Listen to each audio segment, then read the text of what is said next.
Do da da da da da da da da. Good morning, everybody, and welcome to the most canceled content in all of America. And I know you're here for some of that. We'll talk about the news first, and then we'll get to more outrages. Do you think I could say something that's even more problem-making and provocative than what I've already done? Oh, I probably can.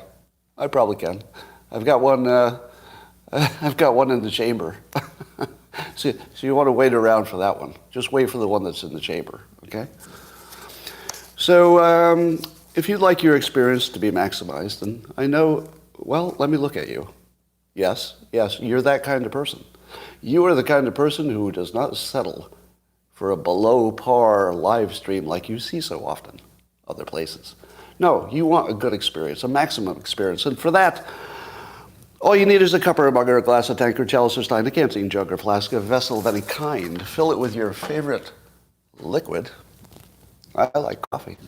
And join me now for the unparalleled pleasure of the dopamine hit of the day, the thing that makes everything better. It's called the simultaneous sip, and today it comes turbocharged with 2 whiteboards. 2. Go.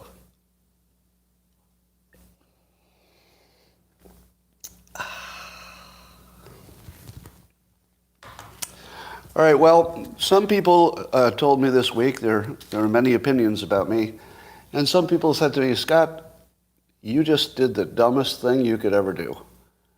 Do not talk like that in public. You cannot say those things in public. Now, I thought for a while that might be the dumbest thing anybody said in public. And then I saw, I don't know if this is fake news. And I'm sorry, I'm just going to have some fun with this, so no bad feelings. But can somebody tell me if this really happened? Did Tim Pool go on Fox News and say that the woke agenda ended his sex life? Did that actually happen? Can somebody confirm that that's a real story? Because I looked at it, I can't tell. It's fake, right? Is it fake?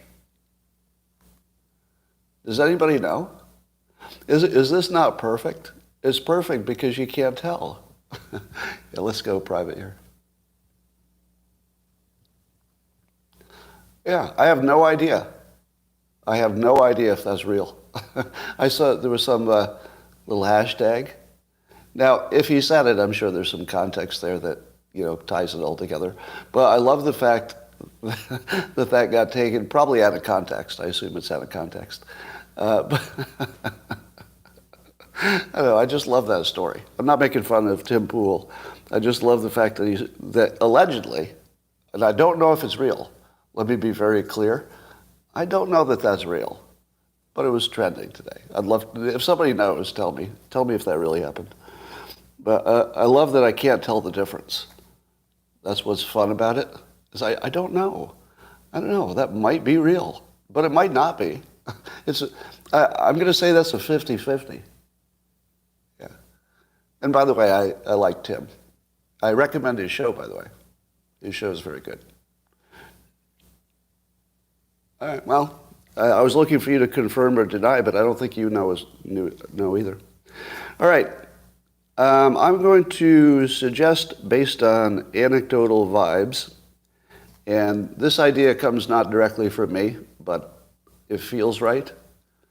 But somebody who's real tapped into the Republican world is telling me this, and I want to see if you're getting the same feel, if any of you are Republicans. So this is sort of a question for Republicans.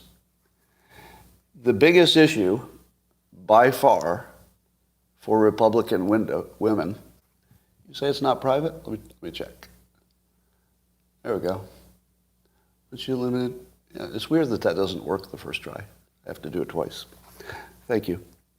But at least one smart person is reading the room and saying that the most important issue by far at a human level, when you're talking to real people, not when you're on Twitter, but when you're talking to real people, what do you think the biggest issue is just by far? Just throw it out there. For Republicans, what's the main thing? I want to see if you're all on the same page. Okay, your answers are all over the place, from economy to inflation.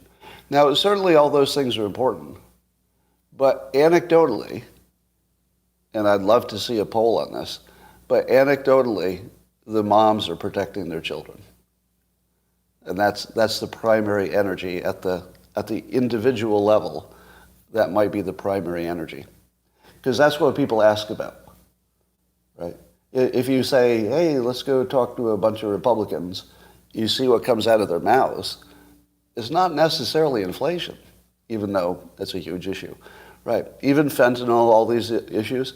If you just ask them to say what's on your mind, it's not going to be fentanyl, unless they had a direct experience as I did. But I think it's the children. And I don't know how you could program against that. So if Republicans ran on Save the Kids, who beats that? Who beats Save the Kids when people are primed to understand that that's the real problem? Because Save the Kids handles a whole bunch of stuff. It handles fentanyl, right? Fentanyl is part of Save the Kids. Some of them are older kids, but they're still somebody's children.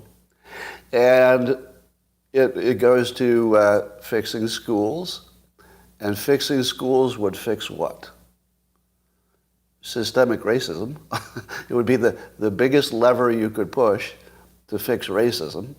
So when you say save the kids, if you do it in any kind of sensible way, there are a whole bunch of topics that get fixed at the same time. Have you heard Professor Scott Galloway talking about the lost generation of young men? The current situation with dating is, women are going for the top 10% of men, and the rest are, left to, I guess, porn and masturbation and, empty lives. But as Scott Galloway correctly points out, a lot of that is because the young men are not growing up to be worthy partners. They're just not developed in a way that some woman's going to want to say, give me some of that. And I think there's something to that. It's not the whole story, but there's a lot to that. So this whole save the children just bubbles up into almost everything. How would you save the economy? Well, you got your short run stuff, which probably we do roughly correctly, but your long run is just education. Am I right? Well, just the kids. In the long run, your economy is dead unless you educate kids better and get rid of the fentanyl. So it's basically you have to solve the kid problems to solve the economy. So save the kids ends up being a really save us all. Save the kids, I'm sure that the left would say, what about the climate? And that's easy. We love the climate, but we don't want to do something that makes things worse. So it's easy to counter any argument against it. I don't know, but put that in your thinking cap and maybe just do a little observing about what people bring up unprompted. Because it's the bringing it up unprompted that makes it kind of stand out. Education does not mean what you think it does. Well, there's a good point. I like to broaden education to mean any kind of training, anything that's useful for your life, especially your financial life, but also anything that's useful for your sanity and happiness as well. That should all be education. All right, let's talk about Doug Emhoff, the so-called second gentleman. He's not even the first gentleman. He's the second gentleman. I don't know how you rank adult men in 2023, but apparently if you had been married to a female president, you'd be the first gentleman. If you're married to a vice president who's female, you're the second gentleman. And if the vice president that you're married to owns a pet, you're something like the third creature. Because the pet's going to be a little higher than you, let's face it. So you got to get that right. Well, Doug Emhoff, the second gentleman, is in the news by saying there's too much toxic masculinity. And Apparently, he is selling himself as someone who, not selling. Selling is just a jerk word. Like, I hate myself for saying that. Withdraw. He's simply stating, he's not selling anything, he's just stating that he thinks there's too much toxic masculinity. But apparently he has escaped the curse of toxic masculinity, and he's pretty happy about it. And a lot of people wanted to argue with him about, masculinity and blah, blah, blah. Here's my take. Why are we arguing about that? That's arguing over a word. Why are we arguing over a word? Or two words, toxic masculinity. How about a high ground move? I've told you that the high ground maneuver is what you say that ends all arguments. All right, watch me end the debate. How about everybody can just be different? That's the end of the debate. Right? That's the high ground maneuver. If you come into a conversation where people are like, me, toxic masculinity. No, you don't have toxic masculinity. No, I think Kamala is your boss. Oh, you should not be saying that. Oh, we need more toxic masculinity. Yes, we need less toxic masculinity. And then you come in and say, well, how about we just treat everybody as an individual? Any problem? Anybody? Raise your hand. Anybody have a problem with just treating everybody as a fucking individual for once? Anybody? That's the end. So that's an example of the high ground maneuver. Once you learn to do high ground maneuvers, you win every conversation. You'll win them all. Because you just say the thing that nobody disagrees with, that's sort of a higher level thought. And it just ends it. You may be noticing that I'm doing something along those lines. So far, not completing the task. But keep watching. All right. Speaking of Kamala Harris, I would like to add a hypothesis to the mix. But I asked this question on social media. Now, this is just a Twitter poll, so don't put too much scientific faith in it, because there is none. Twitter polls are just people who answer the polls. That's about it. So the Twitter poll, I asked this question. If an acquaintance tells you they belong to a wine club, what do you assume are the odds that person is a functional alcoholic? And you can answer that question too. If you have an acquaintance who's a member of a wine club, what are the odds that person is a functional alcoholic? And by that I mean, they have wine for dinner, but, every night, and, they have wine on weekends and wine for lunch fairly frequently, but they're functional. They have jobs and everything else. So I'm seeing estimates from 10 to 90%.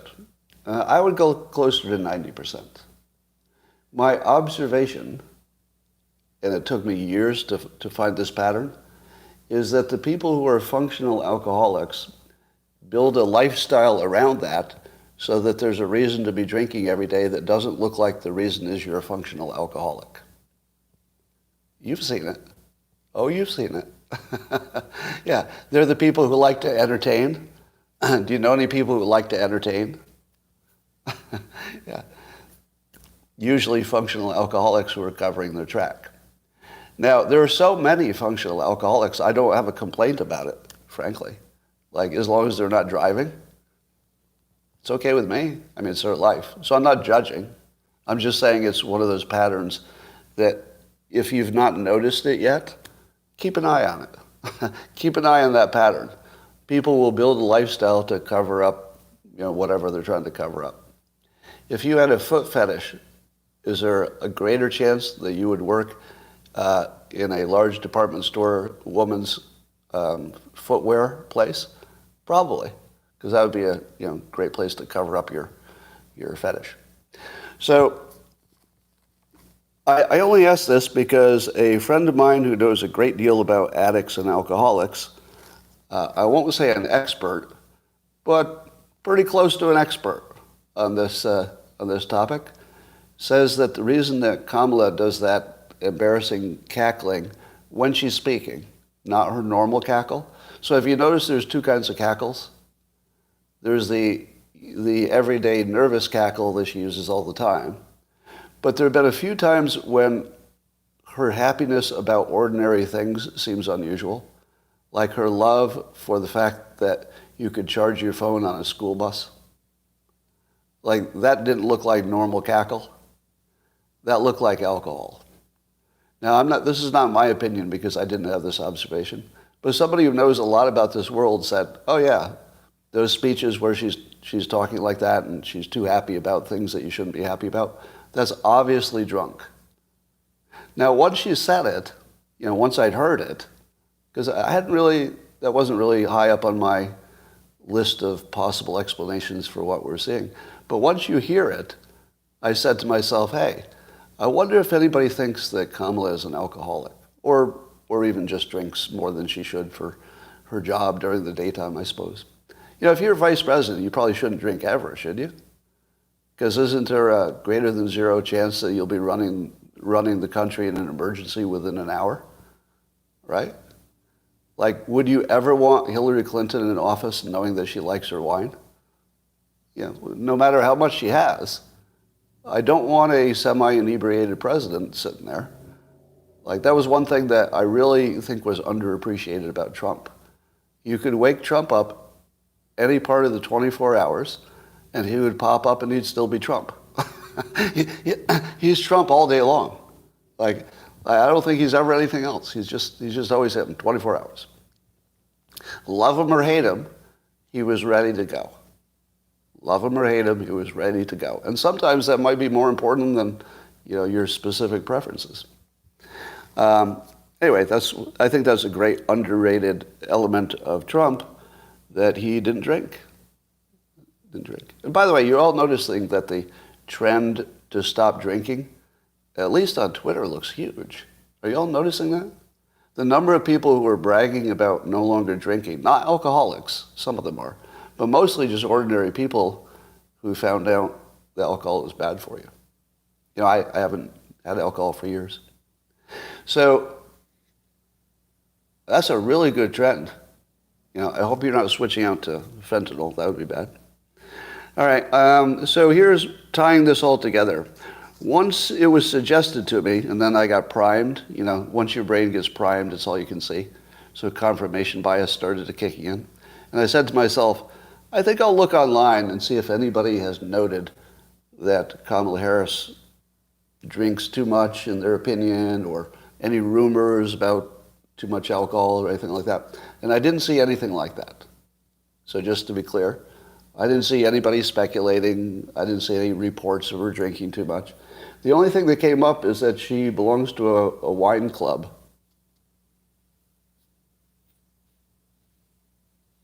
Next topic. Rasmussen asked people about the age of the presidents and what age is too much. And let's see how well you do in this. They asked people, how many people think 86 years old is too old to be president? Does anyone want to guess? I'll ask you it this way. How many people think it's okay to be 86 years old and be president? Roughly, what do you think? Shit, you're good. How do you do this? Are you all mind readers? How do you all know the right answer without being told? You're so close. It's 27%. 27% of those asked said that, 86 is not too old to be president. What are you talking about? 86 is just getting started, say 1/4 of the respondents. Yeah. If anybody is new to me, I think there's probably more new people here than usual. If you're new to my live streams, I've noted that 25% of the public will get every question wrong. Every poll question. You can depend on 25% to have the most ridiculous opinion, just completely batshit crazy on any question. Now, the thing is, I don't think it's the same 25%. I think it depends on the question, which is the funny part. I don't think it's just the same 25% dumb people.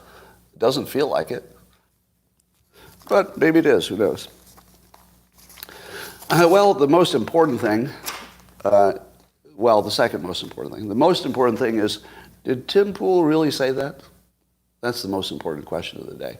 But the second most question of the day is, what the hell is up with me? And why am I still talking to people? And why am I not fully canceled? And what's going on anyway? So let's talk about that. If you don't think I can offend you more than I have, well, I take that challenge. Challenge accepted. Let's see how offended you can get. I will make the following claim, that no one who knows the context of my inflammatory comments from last week, you all know what I'm talking about, I don't have to summarize, but here's my summary. No one who knows the context and is also a normal person is angry at me, either black or white. Nobody who is a normal person, and I'm going to define normal by excluding the people who are not normal in a moment. 100% of the normal people, the non-professionals, just normal people, black and white, agree with me once they hear the full context. That's my experience. Right? So far, I have only agreement of people who understand the context. Now, there are a lot of people who don't understand the context, and they quite reasonably don't agree with me, which would be no surprise. But the ones who don't agree with me fall into the following categories: peacocks, race grifters, social signalers, dopamine gooners, and my personal political enemies. And then people who were fooled by the fake news. It's not fake news because the quote is exactly accurate. What's fake is that when you take out the context, it completely changes what was going on from helpful to horrible. And if you didn't know that, well, it's really not your fault because the fake news was not feeding you in a useful context, of course. So I'd have to say that there's something positive happening, and here's another positive thing happening. I believe that now the conversation is already expanded in a useful way. Here's what I mean. The things that I said are the things that I'm being told by a lot of people privately. Yeah, we all think that. They may not be exactly agreeing with what I said, but some version of, yes, you're speaking the truth, we're all thinking it. And I'm not sure everybody is interpreting what I said quite the way they're quite accurately, but there's still like this massive agreement that this is a conversation that is helpful. That it's a helpful conversation. Now, because anybody who even brings up this topic will be fully canceled, as I believe I've proved, you will be fully canceled for this topic. But do you realize what I've created? I've created a situation where people who can't say what I said can go on television and say, well, Scott Adams said, what do you think about that? Do you see what happened? It's now allowable conversation because you can attribute it to me. I did that. I did that for you. You can now say, this isn't my opinion, but I'd like to hear your feedback. Scott Adams said, that stupid racist bastard Scott Adams said, that damn frickin' bastard who is more racist than any racist I've ever known says this. What do you think about that? And now you can have a conversation. Now, it'll still be awkward, a lot of work to do, but you now have more free speech. You just have to be a little clever about it so you don't get canceled like I did. Yeah, and I'm also sensing that there's a growing willingness to talk freely because when somebody goes first, this is the whole point of why the general should be in the front line sometimes. I don't think that's always a good idea, but your leader should lead from the front sort of thing. Now, I wasn't trying to lead anybody. Like I was trying to deepen the conversation. I was trying to provoke. Of course I was trying to provoke. Anybody who thought that was like a literal serious statement should examine their reading comprehension. But of course I was trying to provoke. I was trying to get people angry. Mission accomplished. I didn't feel I was that persuasive, but apparently once the fake media got involved, and like I said, among the people who are mad at me are my political enemies, I believe it's fair to say that 100% of the political right, including people and news-related organizations, did not think I should be canceled. What's that tell you? Is this about race? Is it about race if only Democrats want to cancel me? You don't think there are any people in the Republican Party at all who know what racism looks like, including the black Republicans?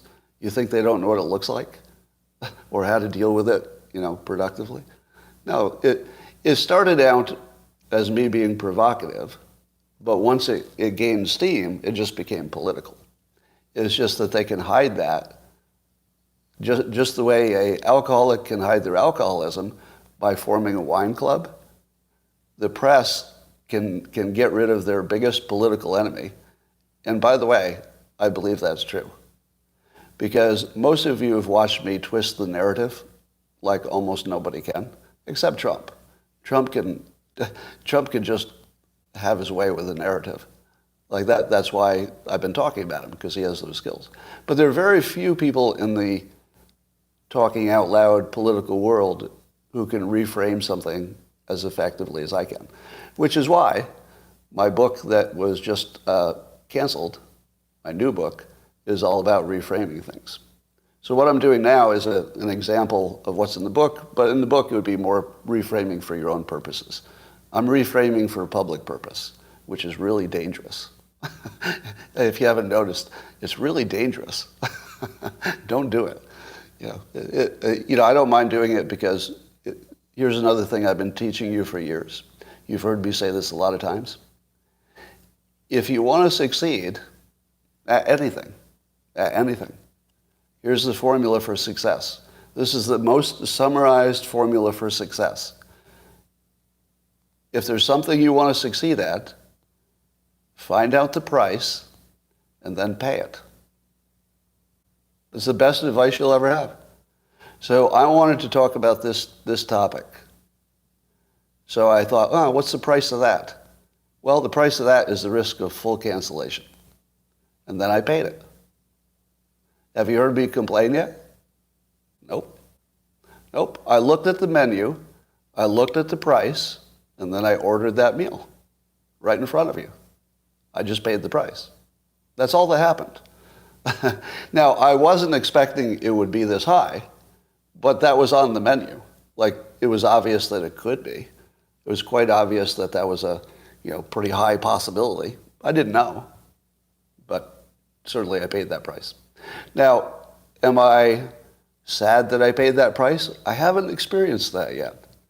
I've not experienced any feeling of regret, which might surprise you, because this is something that you don't go around. Once you've paid the price, I just bought a ticket to drive right through the middle of it. I'm going to bore a hole through the narrative because I paid the price. I bought the ticket. The rest of you can watch. I don't recommend participating, but just watch. All right. So I believe there's already a public benefit that is a benefit, and would you agree with this statement? It would be a benefit to black, white, American, Asian Americans, Hispanic, name your category. Anytime you can broaden the conversation on the most important topic, in my opinion, this is the most important topic in the country right now, you're probably improving your odds of a good outcome. All right, I'm laughing at your comment, but I'm not going to say it. All right, here's another thing. So Andy No is publishing a video, and apparently the city of Springfield, Ohio, and the context for this is all these videos of violence, individual violence, is creating a narrative in our heads that is super, super dangerous. Because visual persuasion is the most important. And if you see 3 or 4 anecdotes about anything, you don't even care about the data, right? Would you agree that if you see some visual anecdotes of some horror, you'll never care about the data. So it's the same problem that white people have said about the Black Lives Matter, probably the biggest issue about police brutality. If there are videos of police brutality, you think it's happening everywhere because visual persuasion is so strong. But was there actually a massive problem of the police targeting black people in particular for violence? I don't know how big that was, but our impression of it is big because we saw videos of it and we just kept seeing it. The George Floyd stuff, if you just watch that a million times like most of us did, it looks like he's one of thousands of people or whatever. But so visual persuasion is very racist and misleading. And at the moment, there's this whole bunch of racist videos of only black people beating up white people and Asian Americans. Now, what is anybody going to think? Forget about the data. Forget about the data. What is anybody going to think if their news sources and their social media are feeding them this constant stream of things that would make them, in let's say a reflexive, persuaded way, not a thinking way, but sort of a reflexive way, to cause people to have a bad feeling about black Americans? Terribly unfair. And what makes it worse is obviously the social media algorithms, because the thing that's really bothering me is that if we didn't have obviously racist social media algorithms that are, I think, clearly suppressing all of the Asian American and white kids beating up black people, that just makes the problem appear one-sided. So I think we have to go all the way down to the social media algorithm level and maybe Elon Musk can fix that, and Zuckerberg could look into it and fix that so that we're served up at least an equal amount of white kids beating up black kids and Asian Americans, like targeting black Americans on the street and stuff. Because if we got something that was more like balanced, then it's not going to look all racist. What do you mean it doesn't exist? No, it must exist. Because we wouldn't be talking about it this way if it didn't exist. Obviously it exists. Obviously it exists. So all of you racists who are just tweeting around these violent things of black people beating up other people, just know that you're working with the racist algorithm. And between the racist algorithm and you're not making anything better. So just be aware of that. Larry Elder did a video in which, here's the first part of the video so you'll get the sense of it. He said, quote, "Rather than thank Adams for saying out loud what clearly a lot of people feel, including a lot of black people, so we could have, a healthy discussion about this, Adams is being hounded, shut down, and canceled." Now, Larry Elder, I endorsed for governor of California. And by the way, I think he would have been great. When people tell the story of me, do they tell the story about how I supported Obama for president? And I think he did okay. Nobody's perfect, so I'd have things to criticize. But I thought he was a solid president. I backed Ye before I realized what his mental state was exactly. But I thought, wouldn't that be fun to have a President Ye? I've backed Larry Elder for governor because I thought he was the best one running. That's it. I just thought he was the best one running.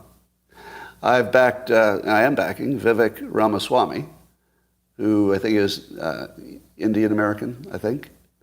And do you think that context was ever mentioned by the press? How many of the stories you read about me said that I'd helped Black Lives Matter try to organize their messaging? How many reported that I strongly supported, against the will of much of my audience, it cost me money, prison reform, right? That was not so popular among Republicans. So I lost audience supporting that. and knew it, did it anyway. How many know that I once blogged in favor of reparations? Not the way it's being described now, where it's just a cash payment, but some kind of a grand, let's say, agreement among Black Americans and everybody else to do something that would maybe mostly help Black Americans, but it would help everybody poor. And then you've got something. Then you've got something everybody can say, all right. I see how this mostly affects Black Americans, but that's because they were in the biggest hole. So that's fine. As long as we're talking about income, it's okay if it's racist, because it would be racist, wouldn't it? If you did something that helped all poor people, but the nature of it is that Black Americans were in a deeper hole, so it would help them more than it would help other people, that would be racist, by definition. Now, that would be positive racism, in my opinion. Would anybody disagree? That would be a policy which affects races disproportionately. You know you're doing it. I'm going to do this policy. It will affect the races disproportionately. But it's a good thing to do. Are there other cases where there are things that are purely racist, but they're a good thing to do? Can you think of any other examples? Something that you would say, well, technically that's racist, but it's a pretty good thing to do. All right, here's one. Affirmative action. Historically. So my take on affirmative action is that while it was very bad for my personal career, I lost 2 careers because I was white and male in my corporate days, even then, I was not opposed to affirmative action. I hated how it affected me. But I was not opposed to it and the reason I wasn't opposed to it is that I couldn't figure out an alternative. You see the problem? When things are really unequal, the tool to fix it is a sledgehammer. And the sledgehammer breaks stuff more than you want to break, right? But it's the only tool you have. Like, what else are you going to do? What else are you going to do?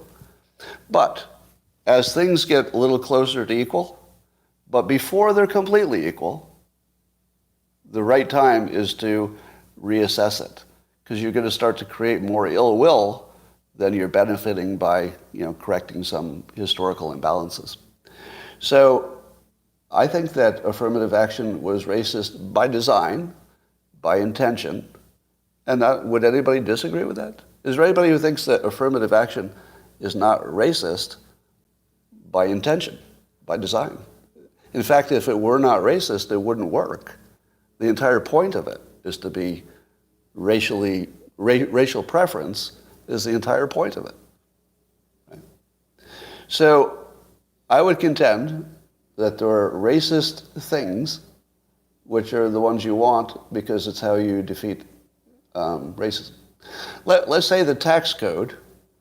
Let's say the tax code was super favoring one group over another, which is always the case, even if you don't want it to. It just feels like no matter how you create anything, it always has a disproportionate impact on somebody, right? So suppose you correct a disproportionate problem with some group. How can you correct it without shifting resources back and forth or favoritism to another racial group? Now, it might be a very good thing to do, but it's going to be racist because it's treating the groups differently and then having a policy that represents your different treatment of the groups. Now, if your point is to help a group that needs a hand up, that's a good conversation to have. And I'm always open to that. All right. This point is going to get deeper. Kevin Costa, who I'm taking as probably a black man on Twitter, just based on the profile and the conversation, he said about me and my statement, quote, "He was clearly being openly and purposely racist." Would you say that's true? Was I being my provocative comments? Were they clearly and openly and purposely racist? Yeah, I said they were. I said that. So he's arguing with me by agreeing with me. I'm saying yes, yes, right, right, Holger. It was totally racist and it was meant to be that way. Would you like to hear the context? Now, do you think that I was trying to make things worse for black Americans?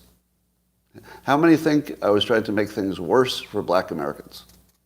Anybody? Oh, somebody says yes. Some of you are saying yes. I wasn't expecting that. All right, most of the answers are no. The people who know me the most know the answer is no. If you weren't listening to the opening context, I could see how you'd say yes. All right, so the people saying yes don't know me as well. But the people who know me on locals, they're a little closer to the answer. So here's how I explain this about being openly racist. And we're going to the whiteboards.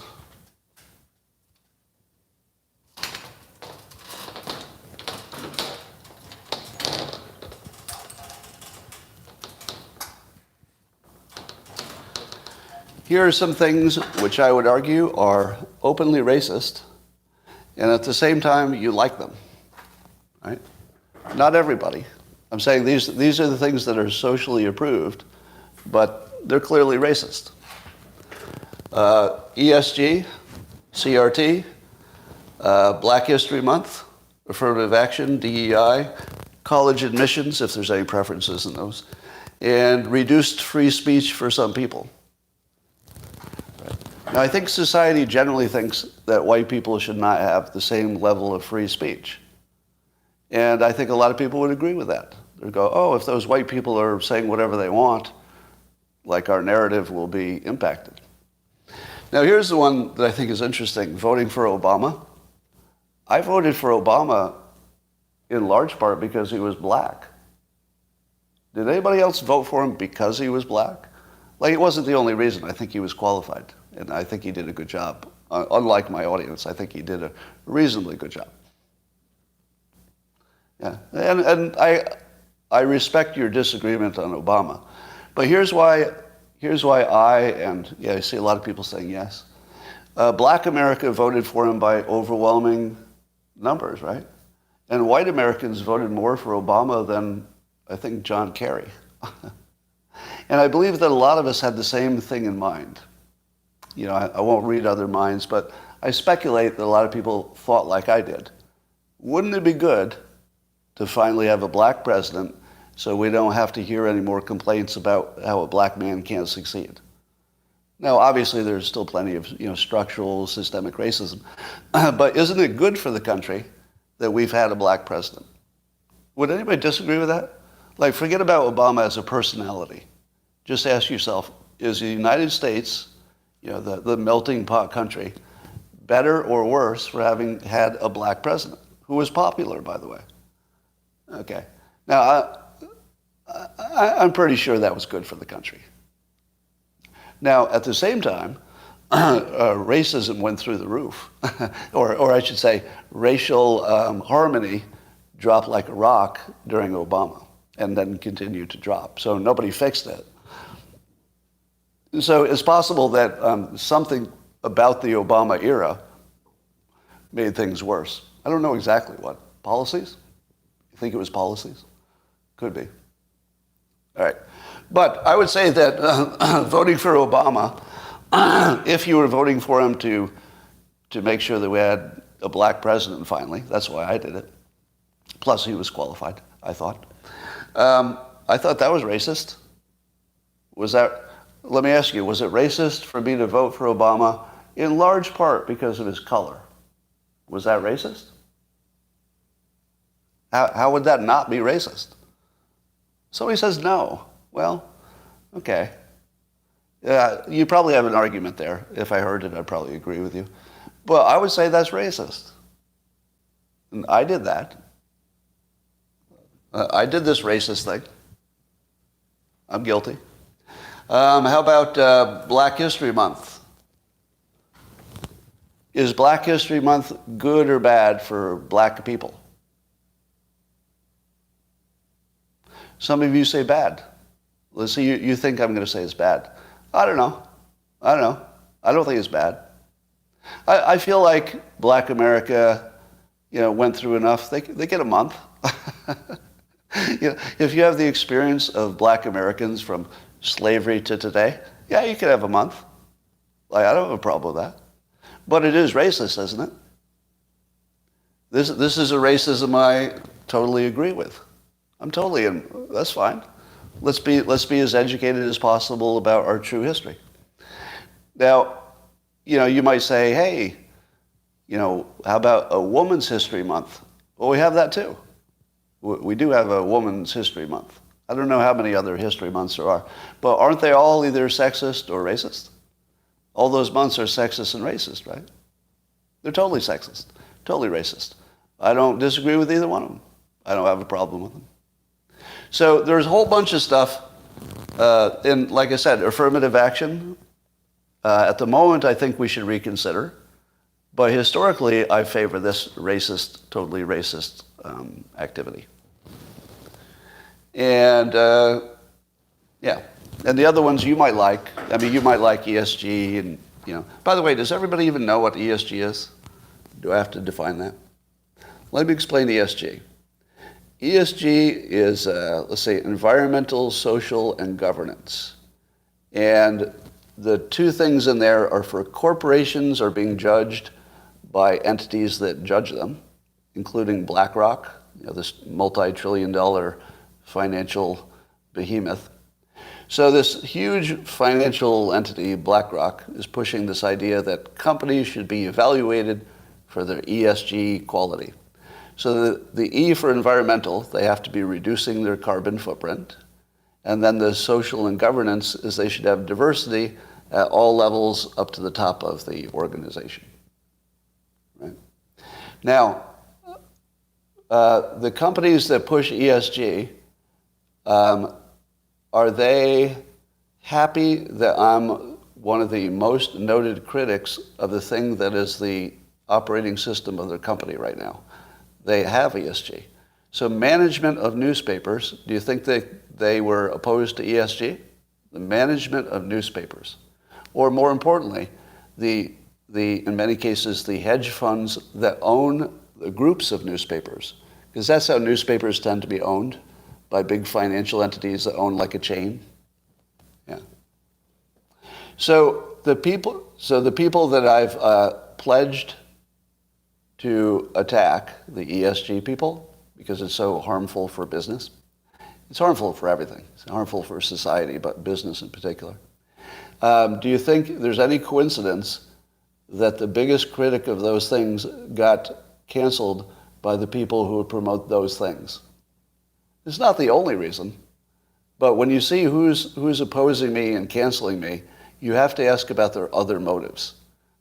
The thing I said, maybe it was worth canceling, according to some people, but that's not why they did it. That's not why.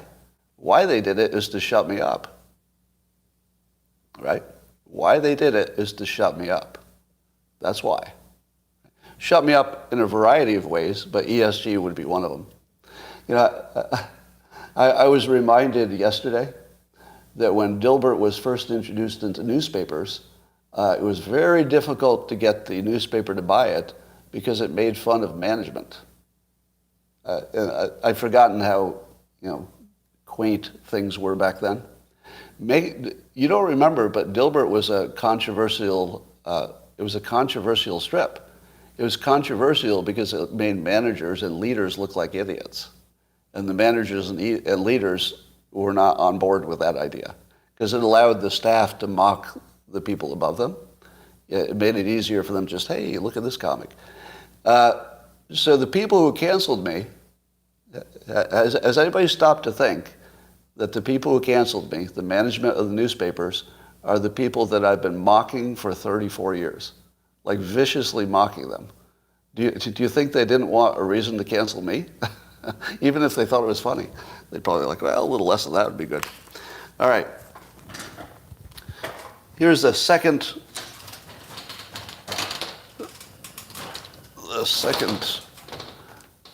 summary. People who don't know the context of my controversy have asked me to summarize it. And so I'm borrowing this, but this is basically it. I said some version of you should avoid people that the society is primed to be racist against you. Some people said, wait a minute, Scott, you did not add that nuance the first time you said it. And then I said, yes, that's why I clarified. And then they said, clarification is not allowed. And I said, what? And they said, no, if you meant to clarify it, you would have done that in the first place. And I said, no, the reason that there's a word called clarification is that there are all kinds of reasons that you don't say it in the first place. Or sometimes you don't know that somebody needed that clarification. I actually got 2 people on social media to argue in public, while people were watching, that clarifying your comments is not to be accepted. Can you believe that? 2 people, like adult human beings, argued that clarifying is a bad idea. That's how you know you've won an argument. You can't win an argument harder than that. Yeah, clarifying is a bad idea. What? All right, so here's the summary. Avoid people who are primed primarily by things like ESG and the narrative and CRT and everything else. So you should avoid people who are primed to be racist against you. The media said, well, that's a racist thing to say. And then nobody would have cared, except there's an entire industry of complainers. They have different reasons.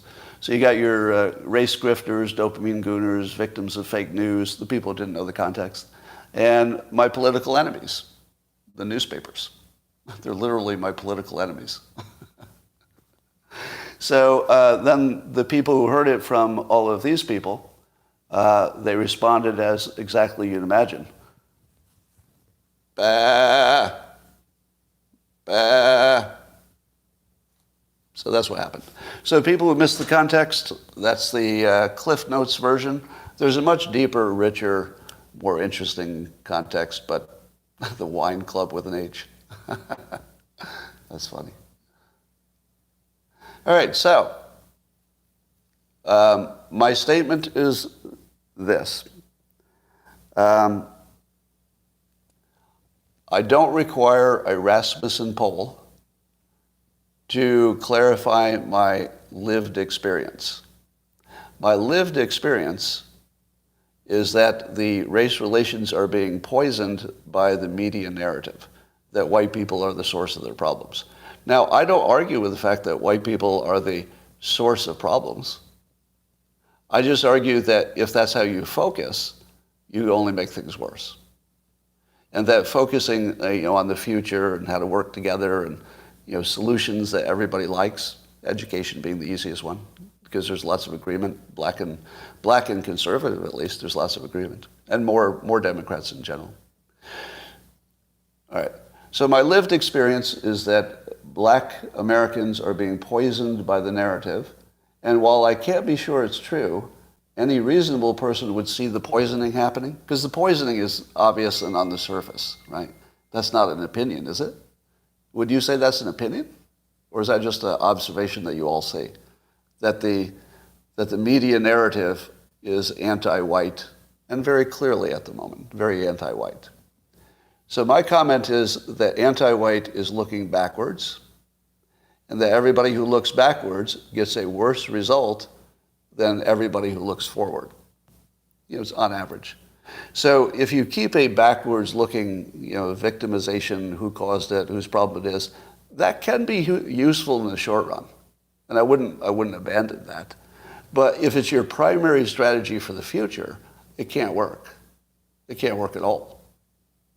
So when Black America figures out that I'm trying to unlock them from effectively a brainwashing situation, which, by the way, isn't because you're black, like we're all brainwashed into our own bubble. So that's not a racial comment. Everybody's being brainwashed into their own little bubble, and it's not their fault. Because no normal, even smart person can get out of a brainwash bubble. It doesn't work that way. You can't really think your way out of the bubble. Like you can't just think harder, I'm out of the bubble. Usually it's some external event that knocks you out of your bubble, right? Or something. Maybe you did mushrooms or something. But you don't get out of your bubble just by reading the news. That's not going to help. So some people think they can. There might be some exceptions. All right. So here's where we are. If you say that what I said was racist, I agree. I agreed from the start, by the way. I never disagreed. But I will say that if you're ignoring the context, that you can't fix any racist situation without also appearing to be, and maybe actually being, racist. Meaning that we should probably make a distinction between, racism with a capital R and little racism, right? Doing things to try to correct a worse racism with something that's also racist, that's like the small r trying to defeat the big R. I'm okay with that. I'm okay with a little racism as an antidote to a lot of racism. Because don't you end up with less racism? If you could spend some money to make some money and make more than you spend, wouldn't you do that?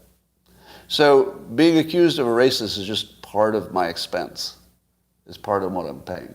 But if you're arguing about the meaning of the word, it's a diversion from the argument. So here are the ways that, now, and I think you're all aware that at least half of the world wants to really, really avoid the actual topic. Have you noticed that? That most of the energy is about avoiding the topic. There's almost no energy on the point I was making. All the energy is going sideways. So here's what happens to the energy.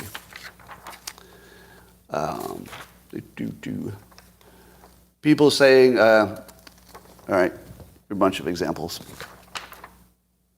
The diversions, first diversion is that Rasmussen poll you looked at, it's not enough people to be a good sample.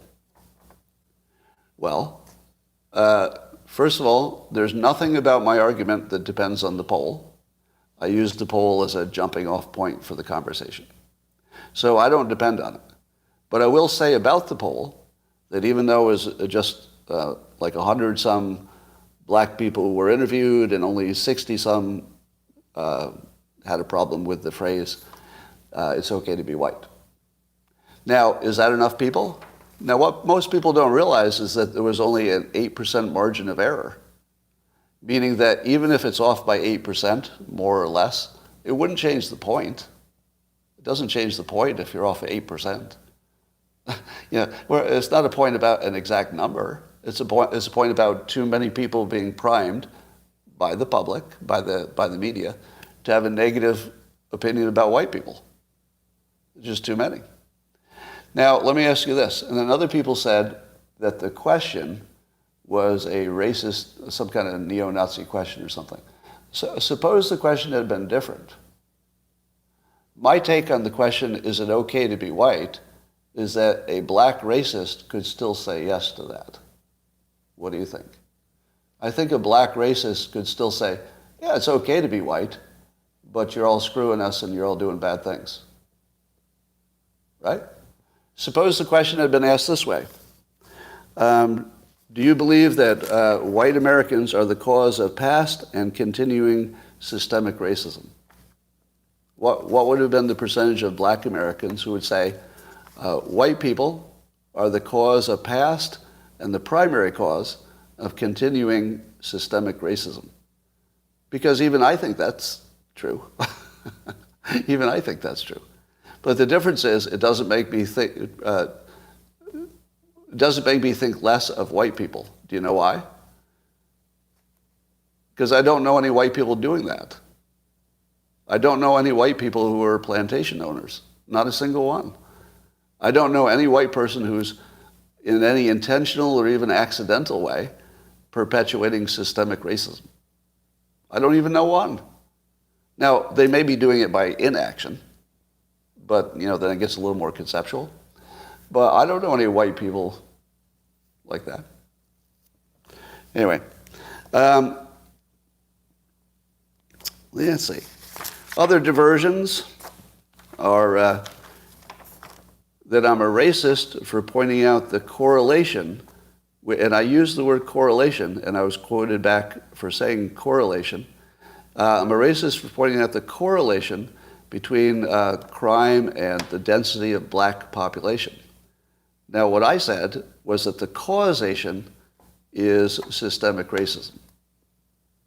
And that got turned into, oh, you're saying there's a correlation between black density and crime, therefore you're a racist, which is the opposite of what I said.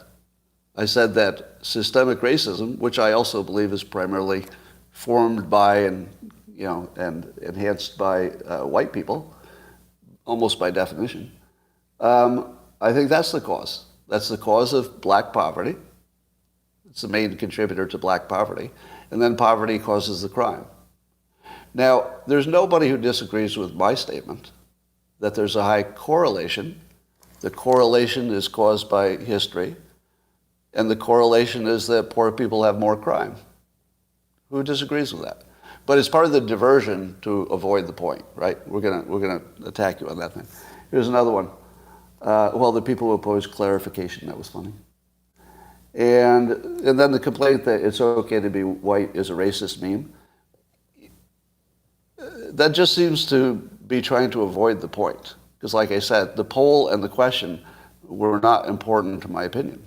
It was my lived experience. And I'm joining that now with all of the people who were sort of chiming in. So a lot of white people are coming to me and whispering some version of, I think it is okay to be white. It's not a racist thing. And a lot of white people are telling me privately that they're feeling increasingly victimized by the narrative. But also the video showing, the crime makes everything worse.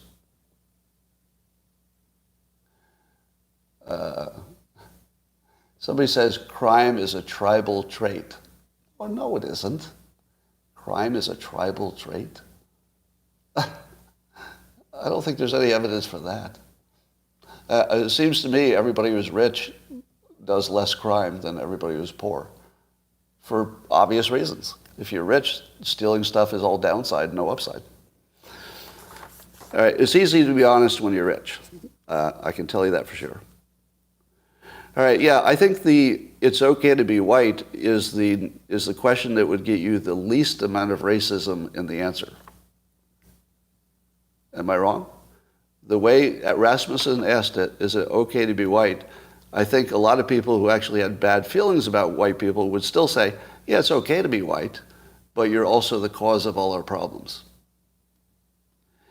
I don't want to be around a community of people who think that I, like right now, in my current existence, am the cause of their problems. And I would argue that nobody disagrees with that. Okay, El Chapo is an example of a rich criminal. But El Chapo can't change, because you can't really retire when you're head of a cartel. I'm pretty sure retirement means getting killed. Yeah, you didn't have a choice. Which is why I think you could actually convert the cartels. I think you could actually convert them to an honest industry, like if there were any way to do that. Because they would want to get out of the crime business once they're rich. If you were the head of a cartel and you had $1 billion, isn't the thing you'd want more than anything to not be a criminal anymore? Like somehow, launder that into the legal world so you don't have to worry. So, but there's no way to do that. It'd be great if there was. All right.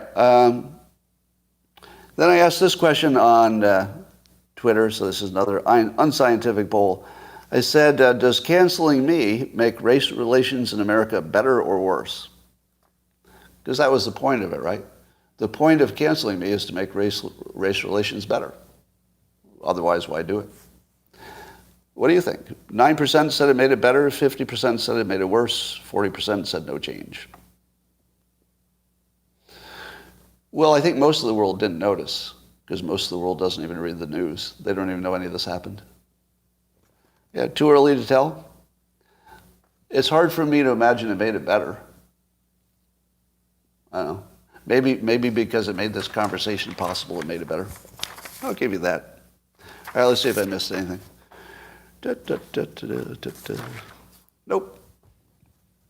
All right. You may have noticed that my social media numbers are way up. My Twitter numbers and my live stream numbers are through the roof lately.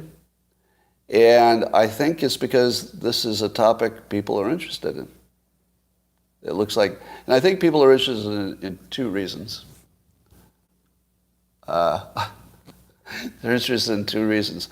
One is they want to see if I can survive this. It's sort of watching it like a movie, to see if I can get off of Prisoner Island. Does it feel like I'm on Prisoner Island right now? It's a little metaphor I use that I always have this belief about myself, and I recommend this to the rest of you. It's good to have a story of yourself. If nobody's told you that, it's one of the best self-help things you can ever have. Have a story of yourself. My story, I talk about this a lot, it's called Prisoner Island. And in my story, I'm dropped on an island. Let's say I'm falsely accused of a crime. That makes my story better. Falsely accused of a crime, and they drop me on an island of only prisoners. On day one, they beat me to near death. Day two, they beat me and raped me. Day three, same as 1 and 2, and repeat. But if you come back in a year, everybody who touched me will be dead, and I will be the king of Prisoner Island. That's my story. That no matter how bad it gets, I'm going to be on top. It might take a while. It might not be instant, but it's going to happen. Now, because I run that story in my mind, when I run into problems, as everybody does, I say to myself, I just got dropped on Prisoner Island. First week, not so good. But wait. Just wait. So a lot of you wanted to see the movie where I was dropped on Prisoner Island. Here I am, Prisoner Island. And do you think I'll make it off? How many of you think that I can beat the odds and make it off of Prisoner Island? Now, the cancellation will be complete, but making it off Prisoner Island means coming out better than you left. Well, we'll see. The one thing you can be sure of is that the negative feelings about me will remain forever because people don't look into context. Context is not a big thing on the internet. So forever I will have this, this over me. But I don't really care about the political gooners, race grifters, victims of fake news, and my political enemies. And I'm impervious to embarrassment. Did you ever wonder yourself, Scott, were you marinating in the shame and embarrassment of this situation? Not even for a second. Honestly, it never occurred to me.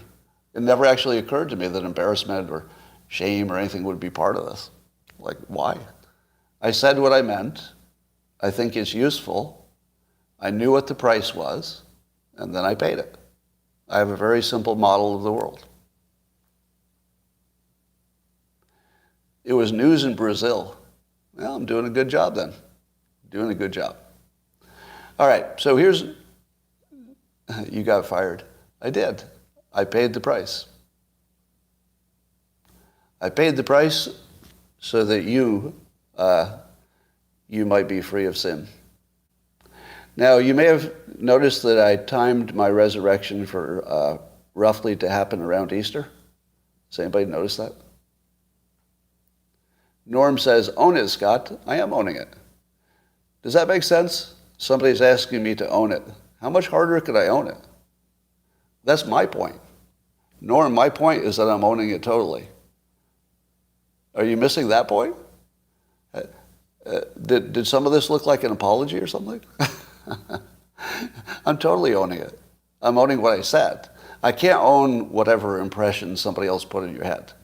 Like I don't have any ownership of your own mental faculties. I can't control that. But I can own what I did. Totally. I totally own it. Desert Fairy Chick says, you all realize this is a way to promote his book, right? Yes, the canceled book. You are correct. You are correct. It is a way to promote my book, because that book is the solution. It's the solution to systemic racism. Now, I didn't plan that at the front. Like nobody would get their book canceled with the hope that canceling it makes it sell better.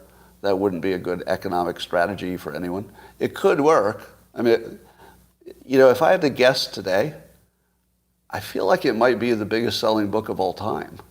Now, you haven't seen it, so that sounds crazy to you. But I wrote it, and I know generally how this content will be accepted. It might be the biggest book, not counting religious scriptures and stuff. It might be the biggest book of all time, because that's how powerful it is. So reframes are super powerful, and reframes written by a hypnotist are going to be even more powerful, because I'm a hypnotist as well. So here's something that I tell people all the time if they're trying to understand me. I never do anything for one reason. I never do anything for one reason. I'm sure there's some exceptions. I shouldn't make that an absolute. But generally speaking, in the business realm or the social realm, I do things for more than one reason. It turns out that after you get canceled, having a book to sell is probably a pretty good deal. And as it turns out, that book was exactly on point with everything that I'm talking about. And what makes it on point is it teaches reframes for individuals. So once you get individuals, if you train individuals of any type, just individuals, if you train American individuals how to be more effective, systemic racism will still be there and be almost unimportant. So if you can't remove all the stains embedded in our culture of systemic racism, which is nearly impossible, it's such a big job, what you can do as a better strategy is teach people how to be invulnerable to it. Now, not by not caring, but by being so successful, success solves everything. Do you remember OJ famously said, he's not black, he's OJ? Because when you're so successful that you're OJ, systemic racism probably doesn't have anything to do with anything in your life. Now, we're not all as successful as OJ, or as unsuccessful as it turned out. Well, I guess he was successful in his own way, in an evil way. But success fixes everything. Again, I'm exaggerating. That's hyperbole, right? You should be used to my hyperbole by now. Anytime I speak in absolutes, the little program should say, well, he doesn't mean everybody, because I almost never do. Almost never mean everybody, even when I say the group. So my experience in life, coming from a not rich place, is that having the right strategy seems to have made all the difference. To me, it seems to have made all the difference. And remember, I lost 2 jobs to direct racism, where they told me, you won't be promoted because you're white and you're male. So my tools of success for building a talent stack, that's one of the things I teach, and having good systems versus goals. And then here's a big one that I think matters maybe to Black America and maybe low-income people in general. You've heard the saying, you're the average of the 5 people you spend the most time with? Have you heard that? I know Tim Ferriss says it, but it came from somebody before that. I forget who it was. And there's a lot of truth to that. If you live in a poor neighborhood, your 5 closest friends are probably not doing so well, because poverty is associated with other bad behaviors, with other behaviors, let's say. And that's a problem. That's a problem. So I don't know exactly how Black America solves that problem, because I didn't have that problem. But that's a pretty big problem. And I think that's where white America just needs to butt out.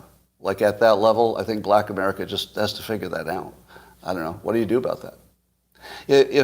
If I were the mother, let's say I were a single Black mother and I had a kid who I didn't want to get pulled into crime or bad behaviors or stuff, the first thing I do is find parents who also had kids who had that same desire. And then I would form like a playgroup pod so that my son or daughter only spent time with kids who also wanted to make it out. And they wanted to figure out, all right, what do I have to do to get out of this place? If you put them together, the people who are trying to get out, they have a chance. But I think if you take one good person who wants to get out, but their friends, because of where they live, are 5 gang members, do you think that one good person is going to make it out if their best friends are 4 or 5 gang members? And somebody says, yes, I did. Yeah, so I'll speak statistically. You can definitely make it out if you have bad friends. You can definitely do that. But your odds, I think, go way down because of the influence of your peers. So let's just say it's the odds. Call your pod at church. Oh, yeah, okay. Now, there's the benefit of black at churches. It gets you to associate with people who are trying to figure out, legal, useful, well-proven techniques for a good life. That's smart. Very smart. Part of the reason young men are not getting married is they can't earn enough. Yeah. There's a constellation of problems for young men. Much of it their own cause. All right. Are black churches racist? Yes. But in a good way. In a good way. I don't have any problem with the black church. How about historically black colleges? So there's still a number of historically black colleges. As far as I know, anybody can go there. Can you give me a fact check on that? Because it would be illegal to ban anybody.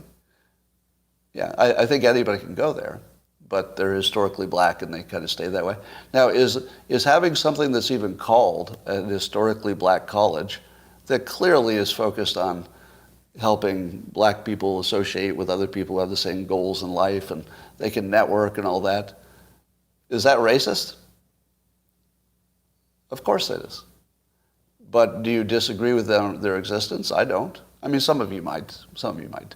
If you're like absolutist, you might. But, the world is a messy place. You need to make some exceptions. Sometimes you need to boost some groups for the benefit of everybody. And historically black churches are clearly racist. In a good way. In a good way. Just like me. Were my comments racist? Absolutely. Were they useful? Yep. If you actually take the time to listen to them, you will understand better the situation. And understanding the situation is the first step to doing anything useful. So I know a lot of people who got their panties in a bunch, so to speak. But I meant that. And there's still some people asking me to apologize for angering people. I don't apologize for things I did intentionally.